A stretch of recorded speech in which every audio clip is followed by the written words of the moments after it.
Have you ever felt like no matter how hard you work, true success always seems just out of reach, like it's reserved only for the lucky or privileged? Well, the truth is that the 0.01% follow principles that anyone can use to completely transform their life. These are codes that have been known and used for a few people, but for hundreds of years. And today, we're breaking them down into steps that you can start using right away so that you can also live the life that you've always known that you deserved. And as you can see, we're in a bit of a different setup today. And I have this chair that's not empty next to me, and that is because I'm very fortunate to have a very special guest today. Let me introduce you to Falko Krismayr. He is a former Olympic coach, and he coached actually the Austria Nordic combined team for the Olympics back in 2010 and 2014. And he also coached the Finnish team for the 2022 Olympics. And he's also a very successful entrepreneur. Congrats, by the way, for hitting your 7-figure goal. Very, very exciting, right? Yeah, thank you. Hello, everybody. It's a pleasure for me to be here and have this nice little chat with you today about success. It's one of my most favorite topics, so let's dive into it. Yeah, looking forward to it. So let's set the stage a little bit first, okay? So Falko, you've had incredible success both as a coach, as an entrepreneur, and as a leader. What do you think separates really the 0.01% from everybody else? So, as you said, it was 3 different areas in my life. It was as a coach, as an entrepreneur, as a leader, and I think also in my private life, an outstanding life at the moment. So, and for me, what separates the 0.01% from the rest of the world is definitely the mindset. Because if knowing would be enough, I think everybody in the world would be healthy, rich, sexy, and very successful. Because everything you want to know is in the internet nowadays. So it's always mindset before skill set. So do you think it is achievable for everyone? Can it be learned? I always say, if I could do it, everybody can do it. Because I was not growing up in an environment where success was the main topic. I was growing up in a very simple way in the Austrian Alps as a third of 6 children, farmer family. But at one point, I got that spark in my mind, and something hit me, and I started to pursue first success in sport, first as an athlete, then as a coach. Then I made the switch, becoming an entrepreneur in a beautiful industry called network marketing. And now being there, I think also in the 0.01% in the world on how I build my business, it's the same principle that works over and over and over again for myself. And I think you said something really interesting there that at one point you got this idea. And to me, most of the time it feels like success and achieving that desired outcome, whatever that is. You said it, becoming healthier or more fit or more successful. It requires also some sort of comfort to change, because clearly if people were happy and successful the way they were, then they wouldn't need to reach a different point in their life. But if they do want a different outcome, then they need to be comfortable making changes, doing something different. And many times that comes with some challenges, because change is not easy. It's not comfortable. That's why it's called change. Yes. And there is, I know one of our most favorite coaches in the world, he always says there is 2 reasons for people to change. One is pain and one is pleasure. I hope that with this video, we can also inspire people to change for pleasure, not to wait till the pain is big enough. But what I figured out for myself is there is 6 principles. I call them my 6 rules for success that are always working. No matter if it is in sports, if it is in your health, if it is in your fitness, in your diet, in your business, or maybe even in your own private relationships. If you follow these universal principles, I would say success is guaranteed. I absolutely love that. And I had a sneak peek at them. And I think hopefully my viewers will also really find them very, very practical and very useful. And I know that in those 6 principles, you talk about being true to yourself. Tell me a little bit more about that, and what does that mean? And maybe how did that happen in your own life? What was that moment? I had several occasions where I had to face the truth, because one challenge is that our brain tends to make situation much more positive than it really is. Or we try to ignore, what is the downside of any situation where we are in. So I think it is important to really, if you want to make change, you need to sit down and face the truth. I always say you need to look into the mirror and ask yourself, where am I really in my life? In this particular situation you want to change. Because if you start your new journey already with a lie, all the other 5 steps, they won't work. It's like, in a navigation system, when you want to go somewhere, if you put the starting point to a wrong place, how should it be working? When you start your journey with with not the truth. So the wrong starting with point. the wrong starting point. Yeah, exactly. Yeah. That makes a lot of sense. But what do you think prevents people from being true to themselves and facing that truth, as you call it? I think it is seeing where we are actually really are. Because most of the time it isn't so nice to really look where we are in our lives. Because in the world of social media, we tend to do everything, making it looking better, and I'm the same, if you look on my social media channels, for example, I also don't post when I'm down in my life, I post when I'm happy, when I'm good. So it's always competition with all the people around us, and facing the truth where we really are could hurt a bit. Yeah, that's true. So for someone who is maybe stuck in a career or in a job they don't like, or maybe for someone who wants to get started on the journey to becoming an entrepreneur like you, what do you think would be some practical advice for them to face that truth? I think there is several opportunities. For an entrepreneur, for example, I would check the numbers. I love numbers and numbers love me.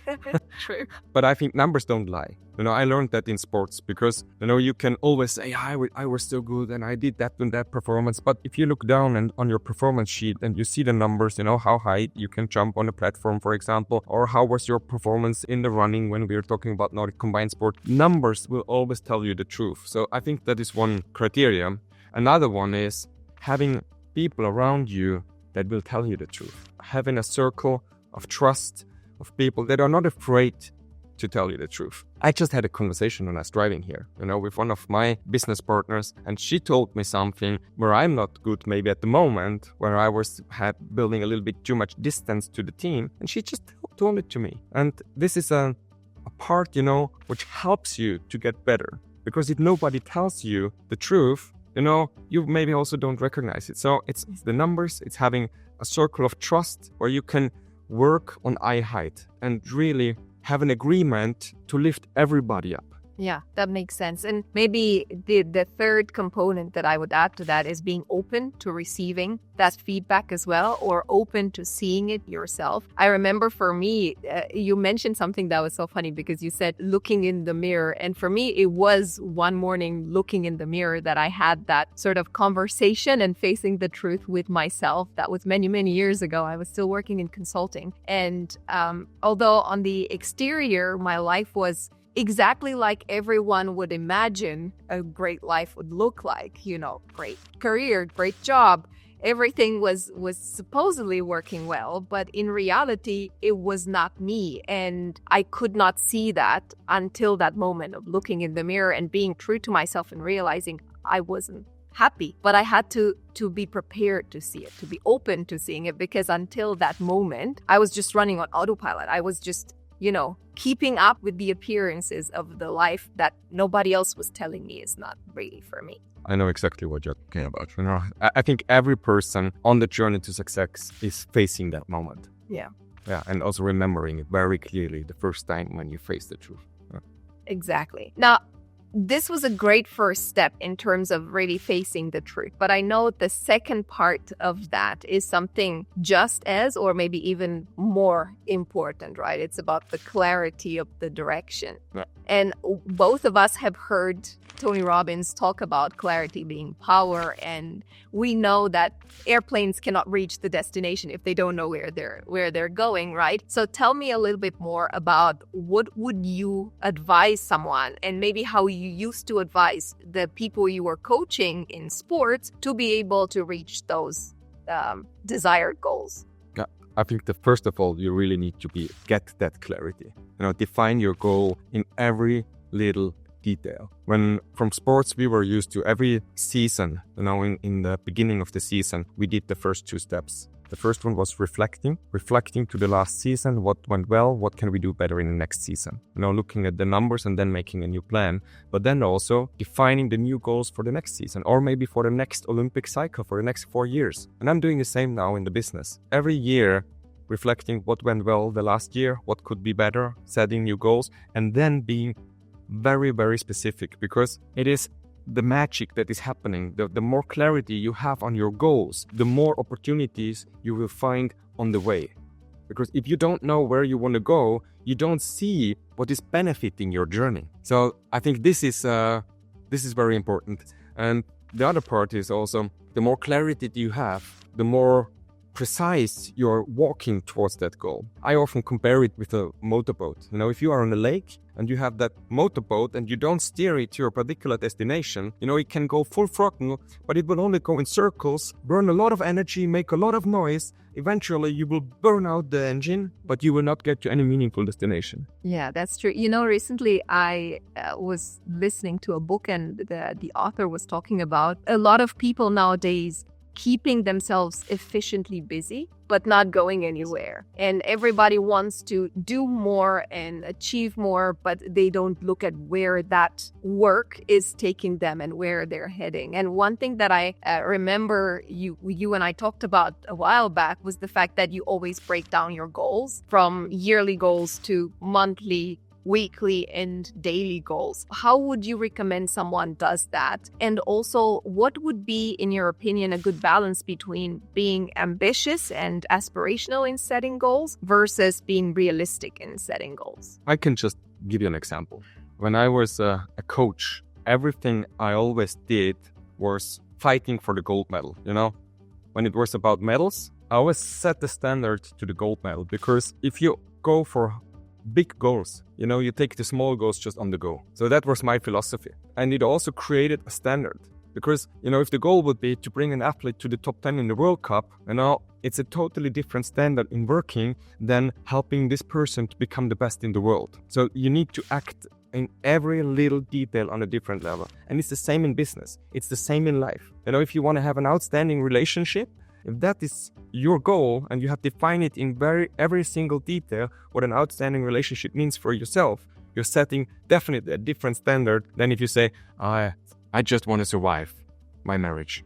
Hey, that's not a great place to start from. Absolutely. You know what? That reminds me, a few years ago when I actually started my YouTube channel, my son was 4.5 around that time. And when I got started, he was very much into racing cars at that time, and he was very passionate about competitions in racing. And he asked me, "Mom, are you a Champion 100 in your YouTube channel?" And I initially thought maybe that's just him not understanding that I'm just starting. But then reflecting at that, I realized that I shouldn't even get into it without having that ambition of becoming at some point as good as possible. Maybe not Champion 100, but aim for that. And I still remember that, and I keep it close to me, because I think in everything we do, we should have that ambition to become the gold medal earner or the Champion 100 or whatever name you want to give to that. Yeah.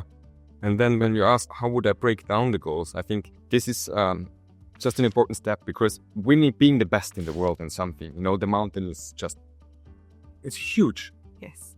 But you would know, you won that with your teams. Yes, and it was also in the business. When I started the business and I set the goal to become financially free or financially independent, to earn enough residual income so that I never need to trade time for money anymore, the mountain was big, really big. But what I learned in sport is that if you plan for an Olympic cycle, it's 4 years. Maybe with my son, for example, I made a 12-year plan when we started, 12-year planning. And then we started to break it down to 3 Olympic cycles, then every single year, every month, every week, every day, every training session. And this accurate planning is important to have flexibility in the moment. Yeah. Because life will always distract you, always. But if you have an accurate planning, you can always come back to your plan. But if you don't have a plan, life will take you here and it will just give you a totally different direction. Slowly steer the beam.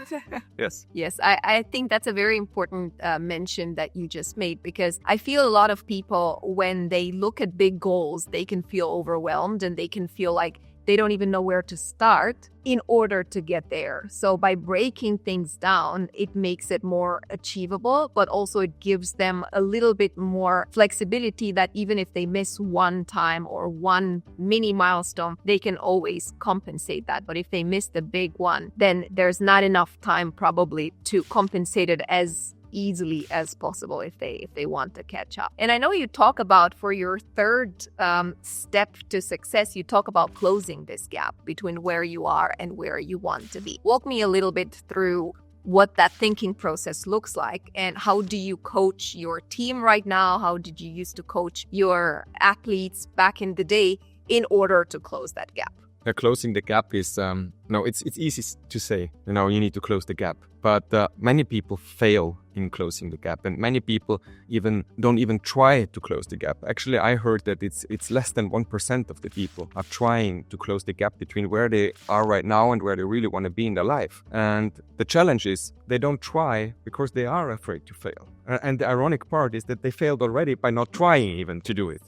So what you need to close the gap is strong enough reasons, knowing why you want to close the gap. And Jim Rohn is one of biggest mentors in my industry. He always said reason comes first, answers come second. And what he meant is, if you take the journey for success, it's not a straight line. Never. Never. It's ups and downs, but it's constantly going up. It's an incline. But in every low point of your journey, this is where you need to have a strong enough why or strong enough reasons to keep going. My mentor or coach from Norway, he always said that you need to keep it simple and have reasons to overcome every low point and never quit on a bad day, because it's so easy. But quitting on a good day, that's hard. Yes. But if you still want to quit on a good day, then it's just a well thought through process. It's not coming from emotions. Agree. Yeah.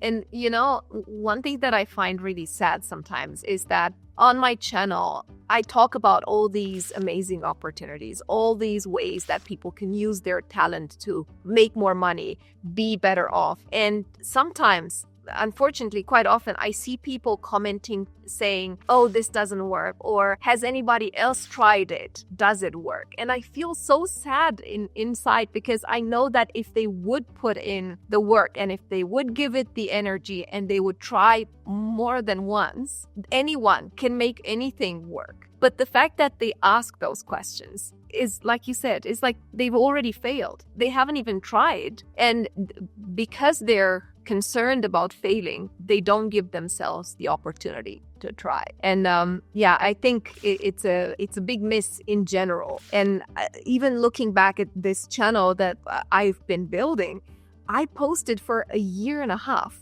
with almost no results in the very beginning. But I couldn't give it up because of the why, because of the mission, because of the impact that I wanted to make and that I knew I wouldn't be able to reach without being able to build the community and build the audience and have more people listen to what I have to say. Yeah, and I think it's the same everywhere. When I go back to sports, for example, an Olympic champion isn't made in 2 weeks or 2 months. It takes them 10, 15 years of training to become to that level, to transform yourself to that person that in the moment you are prepared to get the medal around the neck. In my industry, when trying for me means being in this business 3 to 5 years. If somebody quits after 2 months, he don't even started trying. I agree. And I think it's the same what you just talked about. It takes time to succeed.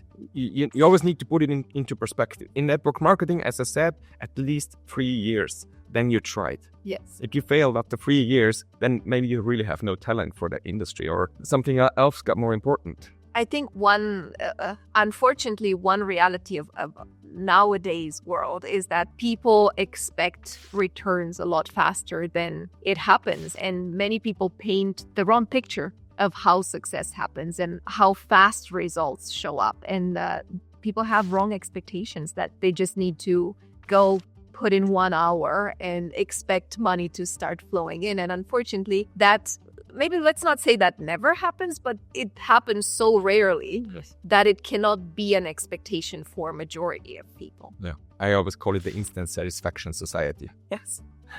You don't. When we grew up, You know, we had to wait till 8 p.m. to watch the main movie of the day. Today. Yeah, yes, it's just one. And if the Wi-Fi connection is not good enough, you're getting nervous.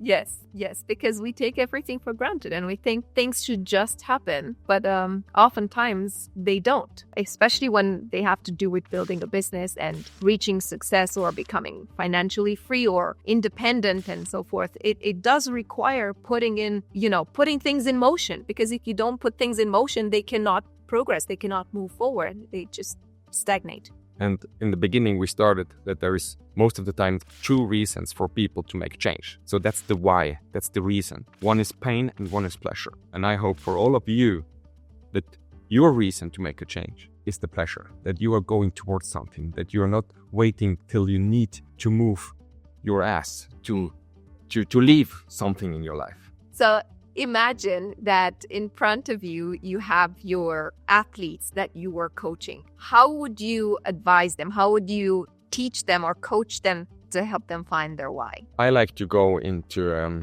deep process. It's not my personal method. It's from, I think he's called Sachiki Toyota, and it's called 7 levels deep. Yes. Because if you ask somebody why, in the first level, it comes the most obvious parts. Yes. But the more often you ask why, the more deep the reason gets and the more personal it gets, and it really touches you. And at one point you end up on a place where you have to move, where you have to go towards your goal, because otherwise you're letting down, not only on yourself, because that's very easy, because I don't need to build a business because I was growing up in a very simple environment. I know how to survive with very little money. But, for example, providing a better environment for my family and for my kids, giving them opportunities to grow, opportunities maybe I didn't have in my life when I grew up, that's another drive than just making a lot of money. I agree. I actually remember when I did my 7-level why exercise. It was so long ago, maybe like 6 or 7 years. And what I found is that the first 5 I could do easily, rationally. The moment I reached the 6th one, it was so difficult to answer it in any other way than looking deeply inside and figuring out what does that mean and what drives me really. And I think many times people ignore that deeper calling, which I know for sure everyone has, but not everyone has the courage to go and figure it out and understand what that piece of genius. I call it genius. That's why my channel is called like that, because I think everybody has that piece of genius that they just need to uncover and then pursue, and it will shine like a diamond, like the cover of your book. Yes. And what I would also like to mention here is that when you're searching your why, it can take time. I remember one period in my life, when I, from one day to another, I lost my why completely. It was gone. And then it took me half a year, and I went through that process over and over and over again, and it didn't hit me. It was always here, but at one point, I found it again, and it was back here. It was back in the heart. And when you have that drive coming from here, it will help you to come every challenge on your journey towards success. And as you said, I'm writing about that also in my book, so yeah. Everybody can have a look at it. Yeah, absolutely. We're going to link below in the description to the book for anyone who wants to read through the stories that brought you to where you are and also learn all the principles that you've been able to crystallize since then. Yeah, it's not only about network marketing. There's also some success principles that are counting in every situation in life. So I think I love it. It was a nice process. That's amazing. I wish we could show it today, but we're going to put it here somewhere so everybody can see how it looks. And one thing that I want you to also talk to us about is what's the next step after finding that why? Let's say people go through the exercise, they go through the 7 levels deep, and they understand what their why is. They know what's pulling them forward. What's next? I think first, it is something to understand in your mind. And this is that success isn't something, you can chase in your life. Success is something you're tracked by the person you become. So that's a very important distinction. Yeah. Because if you're chasing it, that's how you get burned out and you get tired. And when we go back to the athletes, in ski jumping, there's a very specific type of person who can win an Olympic gold medal in ski jumping. They need to be light, they need to be very flexible, mentally very strong, they need to have certain knowledge about training, they need to have a good balance, and then when we are coaching athletes, we coach them to become this person. And when they have all these skill sets, mindsets, when they bring everything to the table, on the day when they are at the Olympic Games, they are ready. They are already an Olympic champion in here. And then at the day, they just need to show what they can, win the competition and get the medal around the neck. There might be 10 people that are ready. They are in that shape. So you don't know what makes it at the end of the day. But what I want to say is that you need to become the person first, and then you can attract the success in your life. For example, in my business, what I did when I started, from having that experience, I was studying the network marketing industry, and I studied all the top leaders in this industry. And I was looking, what kind of mindset do they bring to the table? What attitude do they bring to the table? What are they doing in every day? How do they think? How do they talk? How do they act? And what skill sets do they have?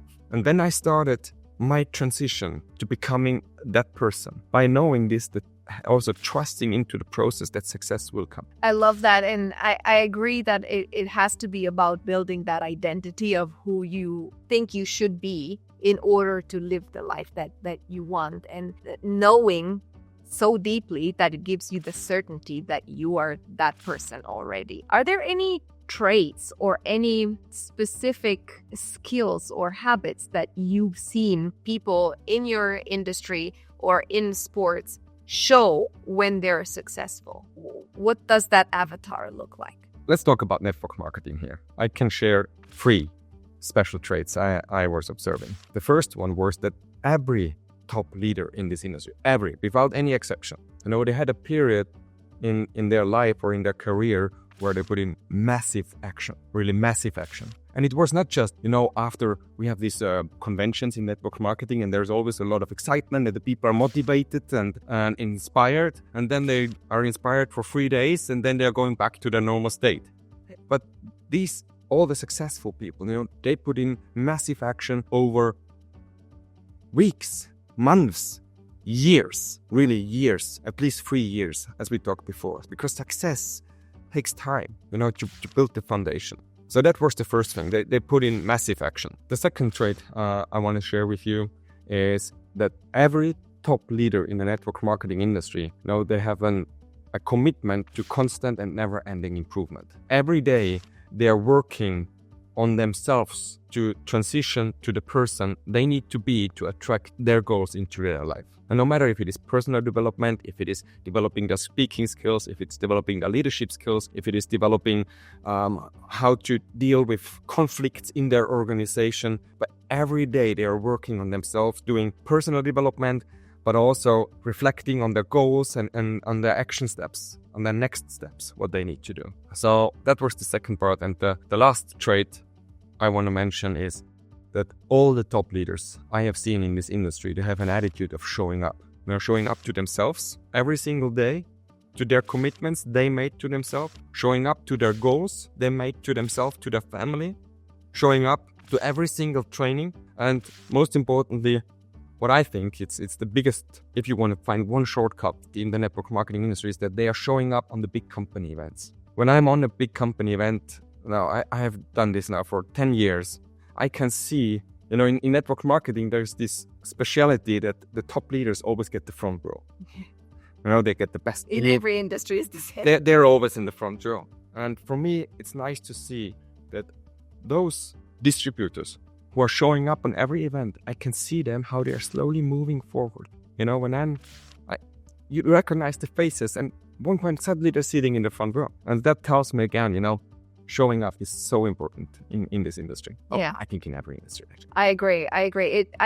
How many times would I not have wanted to show off and record a video, but I still did. I actually came with, immediately after a dental surgery, I couldn't take too long off, and I showed up with half of my face quite swollen, but there was something that I really wanted to put out there, and I still recorded, even though maybe it wasn't the best day. But we keep doing it because we've trained ourselves to go for it regardless of how maybe you feel when you wake up. And maybe that sort of takes us to the sixth aspect of your 6-step framework, because I think it's important to also talk a little bit about habits and about showing up and about how you design your day so that you can reach that outcome, that success idea that everyone has or creates for themselves. That's very good that you mentioned this there, because step number 5, it is about making this transformation. The how part.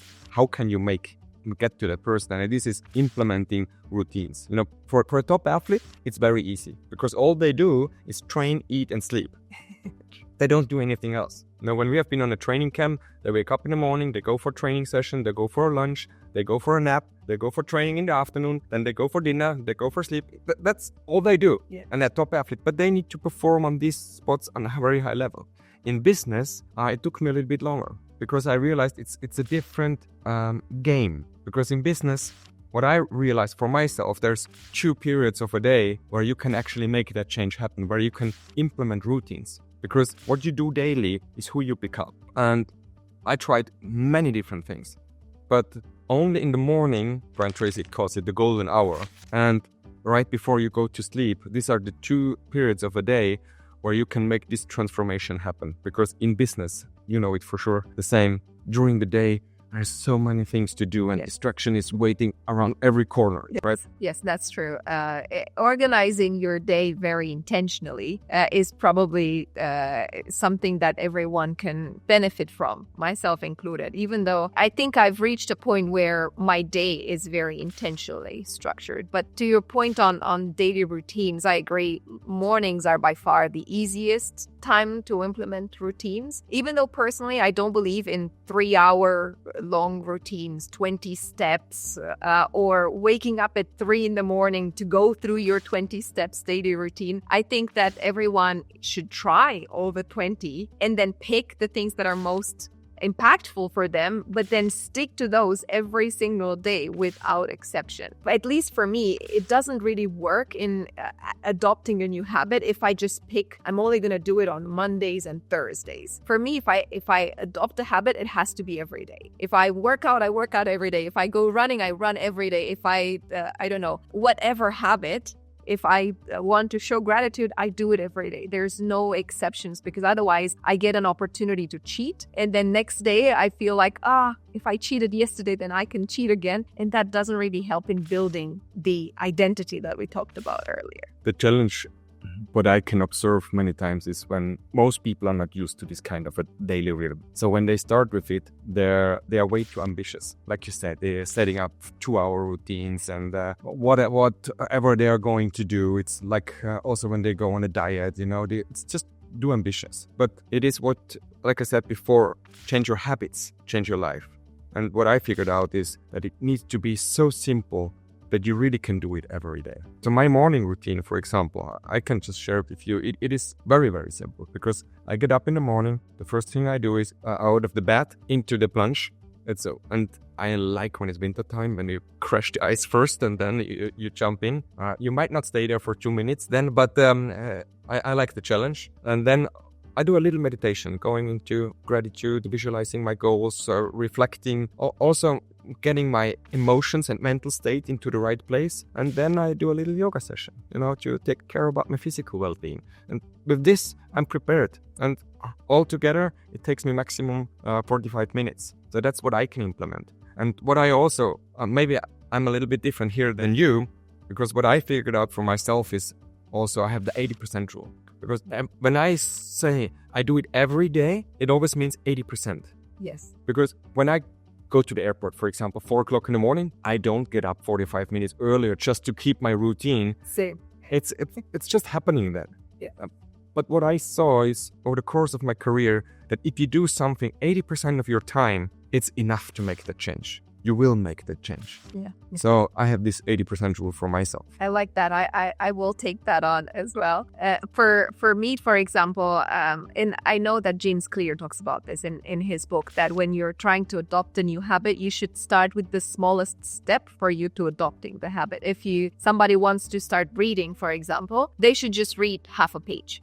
and then go to, 2/3 and then go to 1 page and then build up so that it doesn't give them enough reason to quit. If it's so small, then there's no reason to quit, because you can read, everybody can read 2 lines, and then the next day you read 3 lines, and so on and so forth. But for us, one thing that Dan and I do actually is we go on a walk every morning, and we've developed the routine so that we do breathing and gratitude and visualization and all of these things while having the time together as well. And then we both go and do our workouts separately, but we've sort of started the day together, and it really helps create that great environment and have a good day after that as well. I love that. And I think there's also other strategies that are very easy. I call them net strategies, no extra time strategies. And most of you maybe know them already. For example, listening to audiobook when you're running, or listening to audiobook when you're driving the car, making it your mobile university.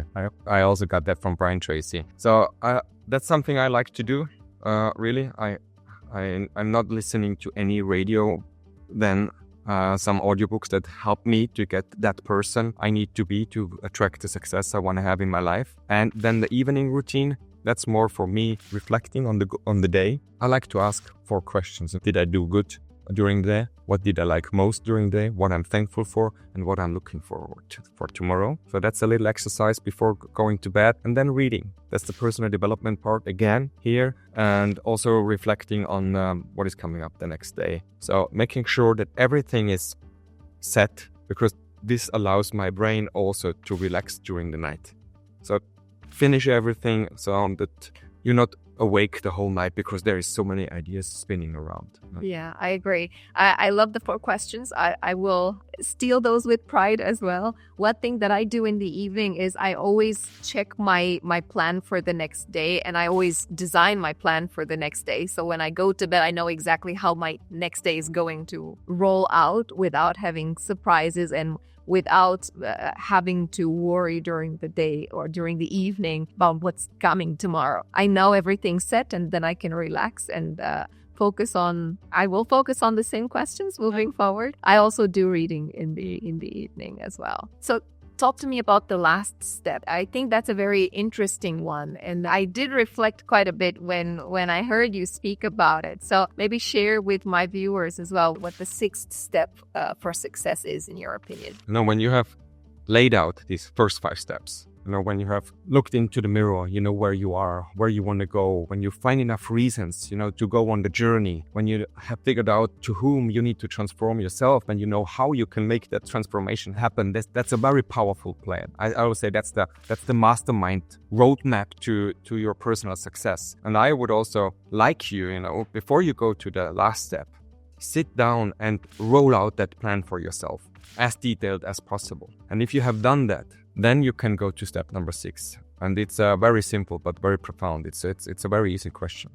Are you willing to pay the price? Because every success in life comes with a price, and you need to ask yourself, are you willing to do what it takes to get what you want? As I said before, success comes with a price, but what I also learned is failure comes with a price too. The difference is just for success, the price is commitment. Commit to your daily action steps to transform to the person to attract your success into your life. The price for failure is regret and suffer. And the difference between those two is that for success, you always pay the price up front. For failure, you pay it afterwards. So the question is here now to ask yourself, what price do you want to pay? And for someone who maybe feels overwhelmed by the fact that they have to pay a price, and I'll tell you in a second how that played out for me, what would be your recommendation? How would you guide them so they can choose their bets? I think this brings us back to the first step we talked about. When are people willing to even think about paying the price? And it is rather you have setting up your goal attractive enough. It really makes a difference in your life where you want to go. Or you have waited too long and the pain in your life is so big that suddenly the price gets small. Yes. Because this price you pay is much bigger. Very easy example. I know a person that has been smoking the whole life, trying to quit multiple times. But one day the person had to go to the hospital and the whole lung was not working anymore. And the doctor said, if you don't quit smoking, you will not live that long anymore. And the person never smoked again. So this person definitely was waiting till the pain was big enough to finally take the action necessary, to enjoy life even further. But as I said before, I hope for everybody that you're not waiting till the pain is big enough, that you can build, this vision about your life in the future so that your reason is getting so big that you start to act. I absolutely love that. And I think maybe for me, one additional aspect or distinction that I had going through this process myself was that I felt the burden of expectations that I thought by committing to something, I would have to let go of something else. And then I realized that as long as there is clarity in me and then communication with the ones around me on those expectations, then there is no need to give up on anything. You can always find balance, but there needs to be that clarity and conviction within yourself, and then communicating that and setting the right expectations with the people around you. And what I mean here is when I first realized that I needed to go on this entrepreneurial path, there were other people in my life, both my husband, my young son, my family, who were looking at me and having their, idea of what they wanted to receive from me, time, attention, in communicating to them from the beginning that, look, I'm going to focus on this and it will take time, but that does not mean that you take lower priority in my life. It's just that sometimes I will focus on that more and other times that goes on the second or third priority, and you will be always my number one, given the circumstances. And because of that clear communication, there were never, reasons to feel like you have to give up on anything. And maybe that helps my viewers as well, because I know, especially with societal expectations, a lot of people, maybe women, feel like they have to, please everyone. And that's not necessarily the case. You can do it while also going after your dreams and your goals. And what you just told me is that you knew exactly who you needed to be to succeed in this. And I think that all your viewers, when they go through the process and they figure out which kind of person they need to be, they will also get clarity for themselves. And that makes it much easier. And also here, don't want to make up wrong expectations. I don't know where you are right now in your own journey, in your life, but it might be that you are in a situation where you have to give up on certain things, to get what you really want. Because we cannot always keep on adding things in our life. We have 24 hours time. We should sleep a little bit. So clarity is one thing. And also sometimes it is necessary to give up on things. But it's, like you said, it's not mandatory. But when you figure out who you need to be to attract your goals into your life, I think you will also get the clarity. What are the necessary action steps to take to reach that goal?